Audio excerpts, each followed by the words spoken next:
Patience while the Radiant team chooses.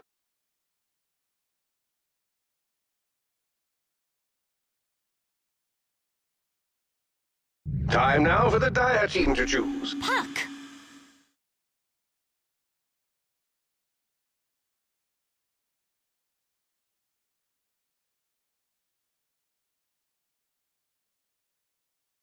Yeah, and I can kind of understand the idea that Pain Gaming has. They're like, all right, IO is a huge problem. The Slark was a pretty big issue too, but to me, they didn't feel like 10 the seconds preeminent remaining. big issue that they were trying to deal with in the draft. It much more felt to me like the 5 Venom seconds issue. remaining. Now giving away this puck, it's a little bit scary. We'll see what Pan's answer to it is. They had to have known that this was potentially coming.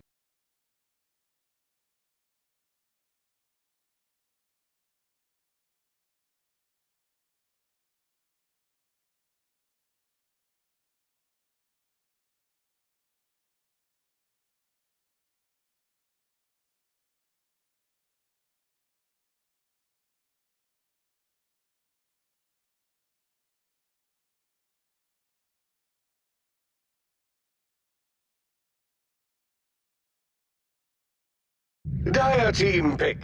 Yeah. Treant Protector.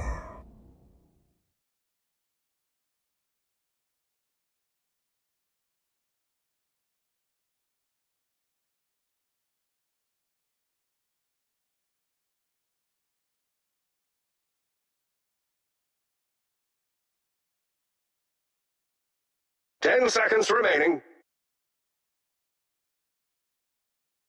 5 seconds remaining.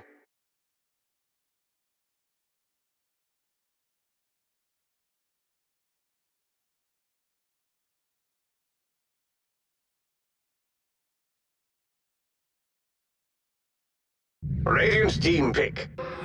Rubik.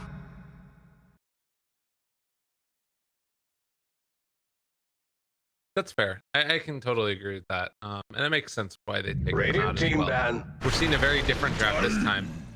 Pain Gaming having a lot of pressure put on them just with the timing, the reserve time that they're working with, down to 1:25, and after the first pick puck. I'm wondering if that's one of those things where it maybe just slept through the draft, or they weren't. I mean, there's no, you have to know that the puck was coming, but they respond with Tree Rubik, and now we have Tiny Puck. God, this is such a strong opening for G. I feel like you get everything that you want, and I don't know, these two heroes from Pain. I want to see what they can do with them, because if we go just by like sort of how these heroes have been performing right now, Rubik has a 25% win rate 10 with seconds 12 remaining. games played. And then you look at the other side, Puck, and it's like 5 pretty high seconds up there. remaining.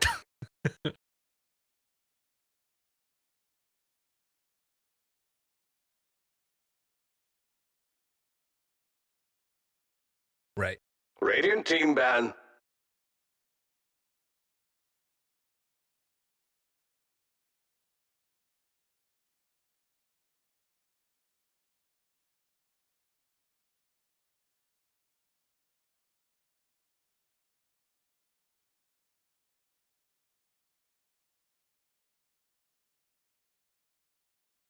Ten seconds remaining.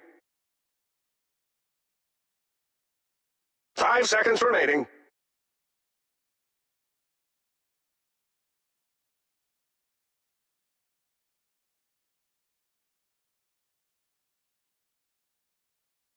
Dire team ban.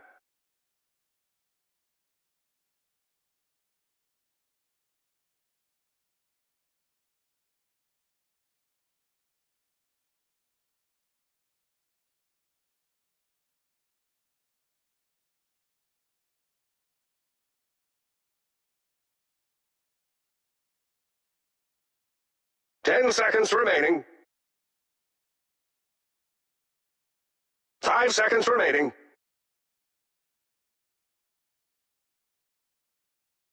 Yeah, I guess that it's more just like these are the meta heroes I was expecting to see in tournament by EG.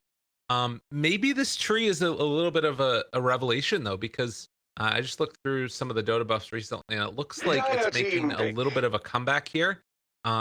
It's got picked a couple of times yesterday, most notably by Alliance when they're able to 2-0 VP. But now also a little bit earlier today got played by Team Secret and it got played by IG. Both of those teams won their matchups. So maybe it's something that's starting to get fun around the old scrim circles. 10 See seconds if it remaining. makes a comeback or not. 5 seconds remaining.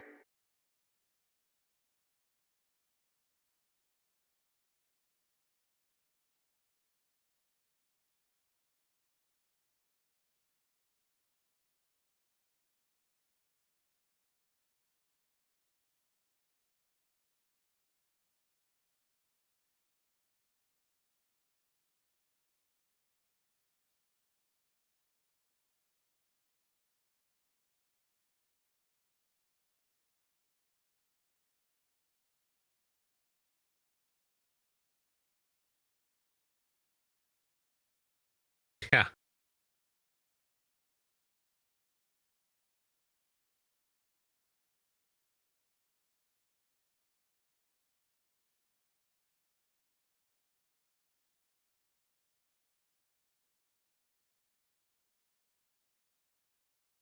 Patience while the Radiant team chooses. Beastmaster.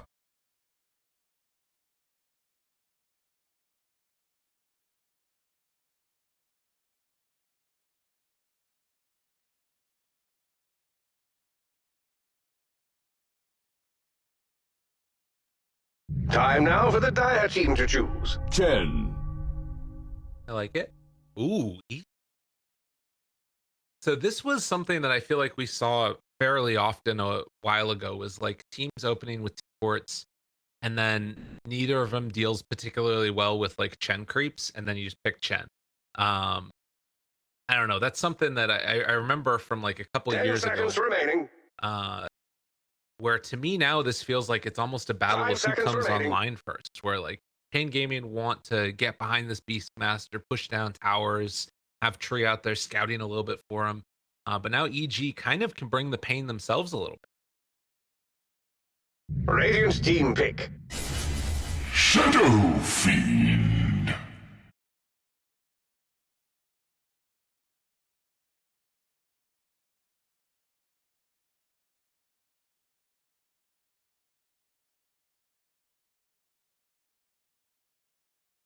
Dire team ban. Phantom Lancer.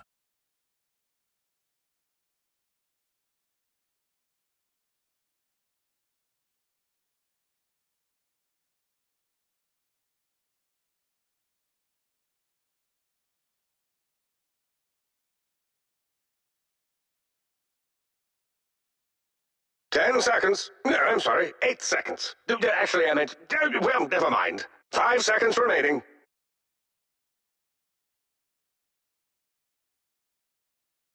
Radiant team ban.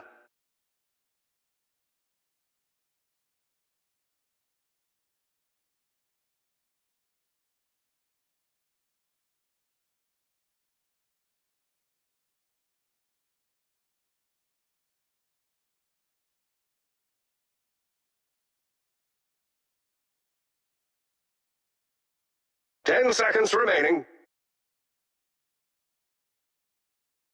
5 seconds remaining.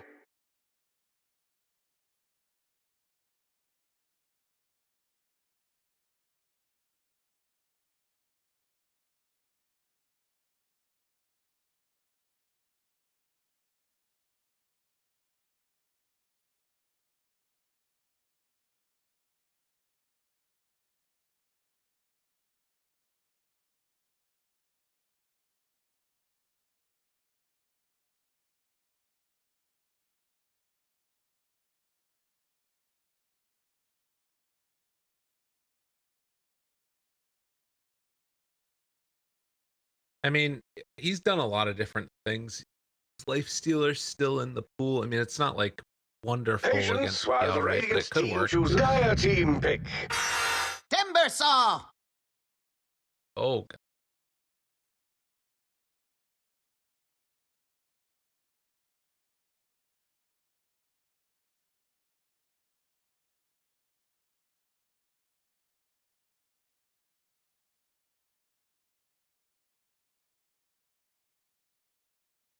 10 seconds remaining. 5 seconds remaining.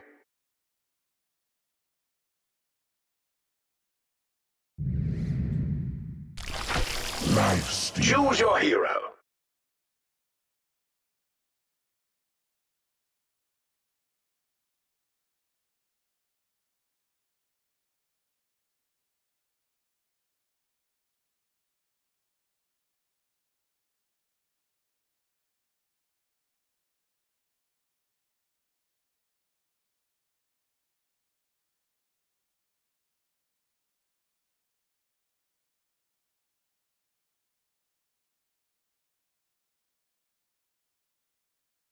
We might see some weird, like, running around the map trying to drag the creep wave back behind the tower or other action too. Like, depending upon how this goes, it's obviously a little bit tougher if you're trying to do that against the opponent's off lane, but it might still be doable with, like, King RD microing his boar around or something. So we'll see. There's definitely some options there. Overall, I'm really curious to see how Mandy plays this SF. I think it's one of his better heroes. If I remember back from, like, casting some of their games a long time ago, I was always really impressed with his on this because he's just that type of guy that likes to be able to build off a quick lead and then dominate the game. And if I remember right, I feel like didn't you have like a really standout match the other day? Remember which, but regardless, it's going to be good to watch, and we'll see if this Chen lineup. And they had the Io, now they got the Chen. Big bad monkey man. That's one of the coolest sets. Medics in this game have come on, to be honest. And since we have completely done away with the whole glance value aspect, I think it's actually for the better because it gives the artists a lot more freedom to kind of just play around and make sets that are just really cool, even if they don't like hit the lore or whatever, you know. Awesome You might looking. wish to retract your last move. Tips already started. While you are sleeping. Not sure what that one's about, but they're gonna swap lanes, it looks like. So send that beast into a lane against the Timber. Yeah, I think it's more about PL not white playing against Beastmaster. Yeah, the Beastmaster has really high base damage, great attack animation. Boars are still really annoying for melee heroes. And on top of that, you know, this lane isn't that bad for PL. Like, he can doppelganger out of any slow that gets cast on him. And he'll be able to just walk it off. Doesn't have to worry about lifestealer at all. Dealer has the item already queued up. 30 seconds until we are Javelin ready to tested by go. combat. Do we have any quelling blades down here? Ramses does have one, but he's not cutting down the trees yet. A little surprised about. Oh, all right. Getting the good damage in, and 444 just gonna drop as soon as they saw the tree come in. Just get the toss ready. Yeah, the level 1 Whirling Death does an insane amount of damage when there's that many trees nearby. Now. That's why it wasn't cutting. It all makes sense. Yeah. Each tree is like what, 12 extra damage at level 1? Yeah, it's 12. Sick. All right, well, 3 bounty runes going the way of EG. Off to a nice start. Does mean that 444 is gonna have to take the walk on down, and they're trying to swap the lanes. Do EG realize that this is happening? Can they do anything about it? Well, typically when you see a lane swap, the team that moves first without TPing wins. So like the fact that King RD has already like walked all the way top means that if Arteezy does TP, then he'll also be able to mirror his movement and just TP bottom. And since I guess the tree didn't have to use his TP either, so yeah, they could just do a full lane audible right now on Pain, and they would still maintain more or less the same matchups. The only person who would be stuck is the Rubik, because he did have to TP top. I guess the sort of caveat that you have to that is Fly in the game on this Chen can pull people back and forth as well. Yeah. Still a little bit tough, so we'll see what they end up doing with it. Mid lane, laying out the silence, trying to contest for these last hits. There might have been a miss in there as well. So far, so good. He's able to get all these scans. Yeah, once the SF starts getting souls, it becomes increasingly difficult for Puck. Your base armor is already naturally very low, and what ends up happening is, you know, a lot of SF players now, they'll do what Mandy's doing, which is start with the level 1 raise. and then it'll just ferry out some mangoes, keep spamming raises for souls. Because if you get one wave without a creep being denied, you get level 2. So that's kind of the big thing about SF is you do want the raise and you want to be able to get the Necromastery stacks. But the problem is starting with Necromastery at level 1, your base damage is so bad that you can't really contest the waves. Crit's gonna be dying here at the pole camp. Salve up from 444, HFN still sitting pretty, still queuing up that first item javelin. Interesting little start to this build. Wanting to get into that Maelstrom as quick as possible to be able to deal with the PL. Well, it's also that he's laning against Timber, and traditionally, you know, right-click spamming a Timber for low amounts of damage very quickly is really only going to just give him reactive stacks. So it's a few things. In mid lane, gonna catch the SF. Abed's got the DD rune as well. It's a nice kill. And that's going to put Abed in a really, really nice spot because it's going to take the SF a little bit of time to get back to lane. So that's going to let him deny some more creeps. And then obviously Salve back up. He's sent out his courier. Yo, this is the dream. Are you kidding me? He's going to walk back in. Mandy in some trouble. Going to get tossed back in with the DD still working. And this is tragic. Mandy goes down twice. His game's over. That's a super feels bad as the mid player. There is actually no worse feeling in the entire world as a mid than dying and then TPing back and instantly dying again. Oh god.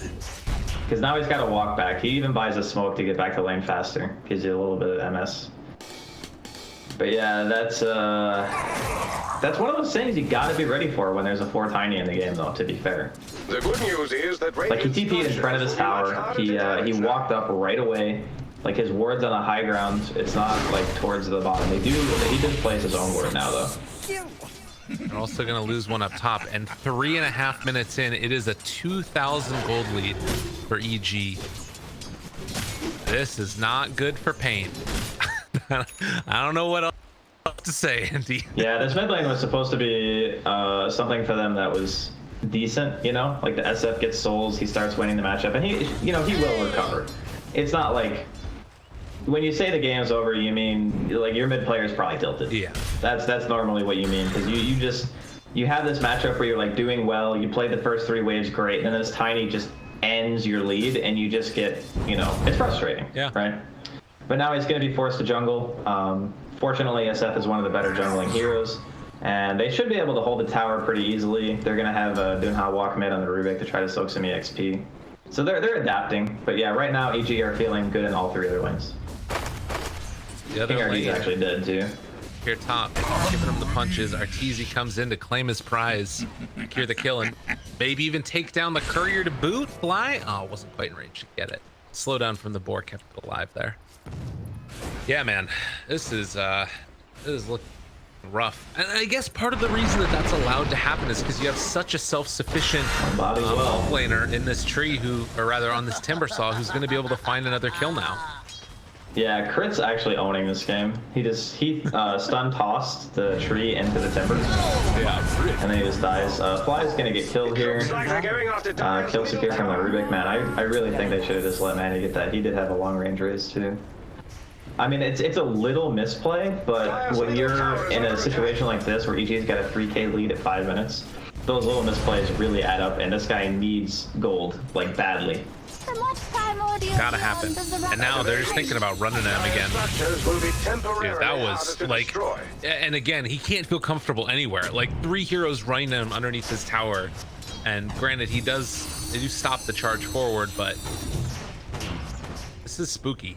There's nowhere really that I think you feel super safe, just with all this movement that you're seeing. And we talked about this, how quickly you come online with this lineup from EG, and we're already seeing it. Yeah, they're trying not to give Pain any breathing room. Like, if the SF gets ahead in this game, it is pretty scary. Like, if he gets to BKB, gets that Requiem off himself, it's gonna be nice. They are going on the Rubik here. They'll commit the core. They're just quickly level 3 Rubik. Yeah, dude, why not? Gunna is so sad. All he wants to do is just play his game. They get the D ward also up on the high ground there, taking away everything. I also say that I feel like Ramses and Timbersaw feels like a perfect match together. It's like you know, he almost even looks like him a little bit, right? I mean, I guess so. I thought his hair was like blue though or something, wasn't it? He's gonna get there eventually. This is gonna be his next look. Dire's Ramses. bottom tower is Top under lane, attack. chasing forward for King RD. Needs to TP out. There is no way to break it, but again, you feel pretty bad having to TP away as every single lane is being won right now by evil geniuses. Yeah, the lane swap really didn't even help. It just meant since the Rubik had to move around, bot lane HFN's gonna be okay. He's getting bullied though by this Timber. I'm kind of surprised. It's easy. Doppelganger chases for Mandy. Crits here. Has Avalanche again. The coil, another round of it. They lose their SF. They're gonna lose the Rubik. If this keeps up, they are going to lose the game.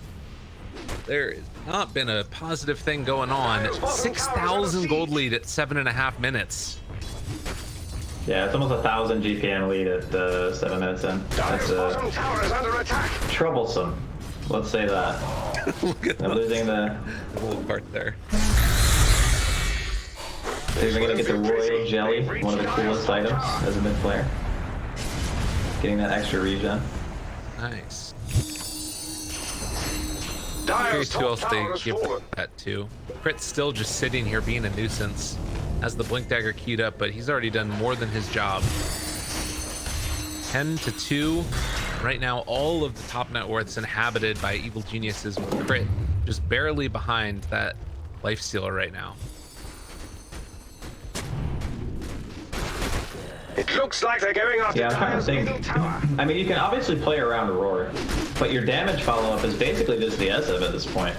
I mean, he's the guy who does the most. Dire's middle tower is under attack. Like, Tree is only level 5. He actually doesn't even have a single point into Leech Seed. They're like on full back foot mode, try to keep my towers alive. Oh god, please stop murdering us, you know? Yeah.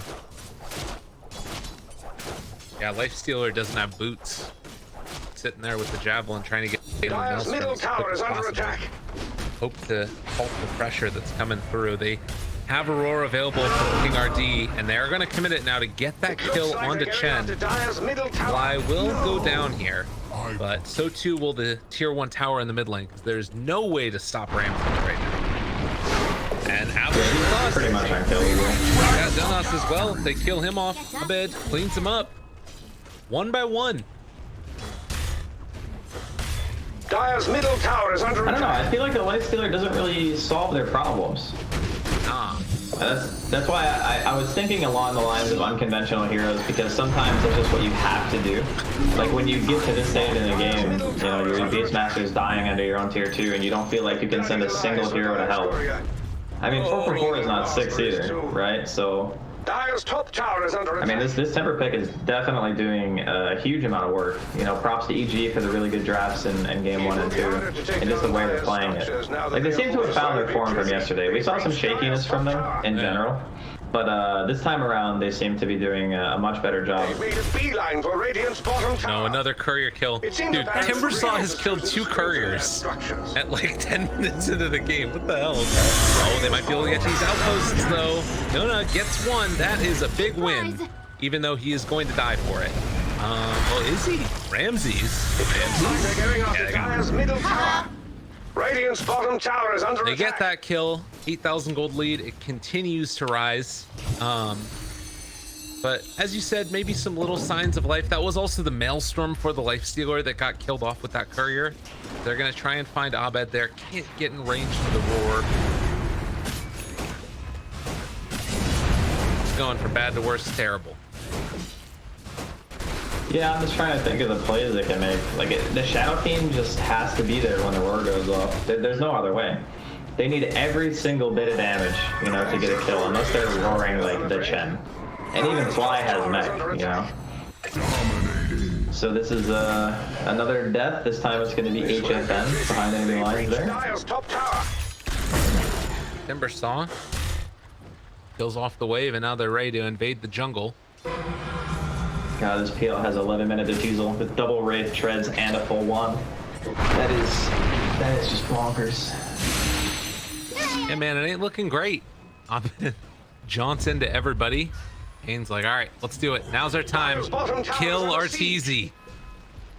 We have one job. We are going to try and take this PL out of the game. Oh, they scanned him. Dire's what's bottom happening. tower is under attack. He stays away from the creep camp.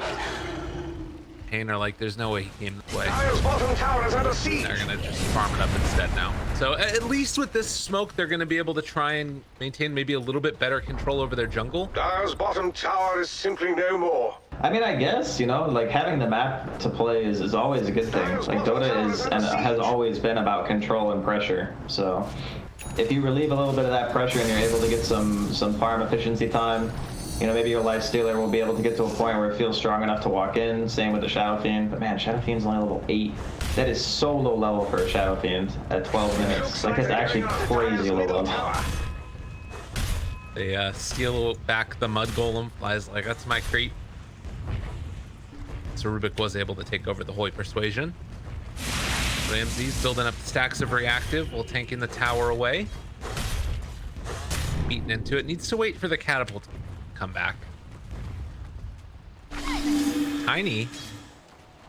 Life Stealer getting a little bit fresh and fanciful with him, but runs away with the creep and now back over the other side. They did find Fly, so they're going to be able to kill off that Chen. Nice win for Pain there. Trying to get on the board. Bringing on everybody. Want to take him down. Ramses, does he have a way out of there? He doesn't quite hit the chain. Does have another one in a second. Connects their boat. No, able to find the stun to interrupt. Trying to turn this back onto HFN. We were not able to get away with the Timber, so throwing away a little bit of a lead there. Yeah, it's really easy to get complacent when you're playing Timber. You're like, man, my game is so free, I can't die. Oh, wait. And then, you know, 5 heroes are hitting you, and then you do end up dying. Fortunately, his PL is still farming like an absolute monster, and they have just an enormous lead core-wise as a whole on EG. So it's like that death, you know, normally those deaths are really bad, as we're going to see another coil here, and the poor little Rubik, he is dead. Yeah, normally those deaths are considered pretty bad, and I'm not saying like it was okay for him to die like that, but because of how big of a lead they have, I don't know if it matters. yeah, I don't know if it really means that much. Yeah. I'm with you. The move now into the Roche pit. Easy has this piece of play done. So the Ocean Heart hanging out there. All of the auras in the world. Pain Gaming moving in, wanting to possibly take this fight. It looks like they're sending in their bird. They have all the vision in the world. They see that this is happening. Can they stop it though? That is the question. Little Scepter picked up for the SF. King RD moving in. They get the silence onto all of them. The coil now onto 3 Ramses. It's just going to start tearing them apart. Oh, it's going to be so much damage as they chase forward, looking for more. Able to steal away the Timber Chain. That might keep Rubik alive, but, well, doesn't look like it's actually going to happen. As the Chakram goes through, they find the kill. 4 dead from Pain, and, well, now EG are just going to waltz back in and take Roche if they want. Yeah, I don't know if you really.